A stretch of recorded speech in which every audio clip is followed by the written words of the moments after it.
This is Pride and Prejudice by Jane Austen. An Echoes from the Dust recording with narration by Christopher West. Chapter 2. Mr. Bennet was among the earliest of those who waited on Mr. Bingley. He had always intended to visit him, though to the last always assuring his wife that he should not go. Until the evening after the visit was paid, she had no knowledge of it. It was then disclosed in the following manner. Observing his second daughter employed in trimming a hat, he suddenly addressed her with, "I hope Mr. Bingley will like it, Lizzie."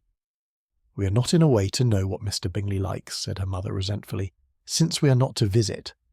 "But you forget, mamma," said Elizabeth, "that we shall meet him at the assemblies, and that Mrs. Long has promised to introduce him." "I do not believe Mrs. Long will do any such thing. She has two nieces of her own. She's a selfish, hypocritical woman, and I have no opinion of her." "No more have I," said Mr. Bennet, "and I'm glad to find that you do not depend on her serving you." Mrs. Bennet deigned not to make any reply, but unable to contain herself began scolding one of her daughters. "Don't keep coughing so, Kitty, for heaven's sake!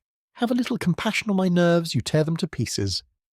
"Kitty has no discretion in her coughs," said her father. "She times them ill." "I do not cough for my own amusement," replied Kitty fretfully. "When is your next ball to be, Lizzie?" "Tomorrow fortnight." "Aye, so it is," cried her mother, "and Mrs. Long does not come back till the day before, so it will be impossible for her to introduce him, for she will not know him herself." "Then, my dear, you may have the advantage of your friend and introduce Mr. Bingley to her." "Impossible, Mr. Bennet, impossible, when I am not acquainted with him myself. How can you be so teasing?" "I honour your circumspection. A fortnight's acquaintance is certainly very little. One cannot know what a man really is by the end of a fortnight. But if we do not venture, somebody else will, and after all, Mrs. Long and her nieces must stand their chance, and therefore, as she will think it an act of kindness, if you decline the office, I will take it on myself." The girls stared at their father. Mrs. Bennet said only, "Nonsense, nonsense." "What can be the meaning of that emphatic exclamation?" cried he. "Do you consider the forms of introduction, and the stress that is laid on them, as nonsense? I cannot quite agree with you there. What say you, Mary? For you are a young lady of deep reflection, I know, and read great books and make extracts." Mary wished to say something very sensible, but knew not how. While Mary is adjusting her ideas, he continued, "Let us return to Mr. Bingley." "I'm sick of Mr. Bingley," cried his wife. "I'm sorry to hear that, but why did you not tell me so before? If I'd known as much this morning, I certainly would not have called on him.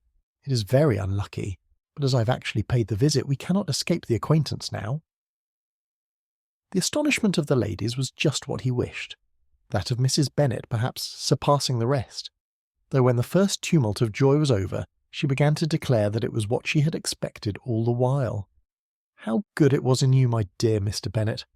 But I knew I should persuade you at last. I was sure you loved your girls too well to neglect such an acquaintance. Well, how pleased I am! And it is such a good joke, too, that you should have gone this morning, and never said a word about it till now. Now, Kitty, you may cough as much as you choose," said Mr. Bennet, and as he spoke he left the room, fatigued with the raptures of his wife. "What an excellent father you have, girls," said she when the door was shut. "I do not know how you will ever make him amends for his kindness, or me either, for that matter.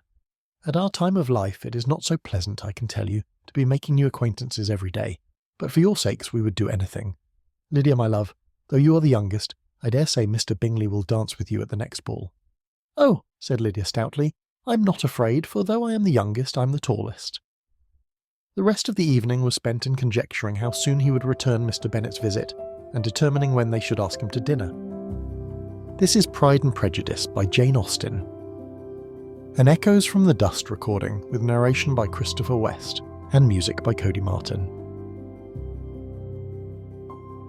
If you're enjoying this audiobook and would like to see more, please consider liking and subscribing, or explore our catalogue celebrating classical literature through unique, book-inspired retail items at echoesfromthedust.com, link in the description.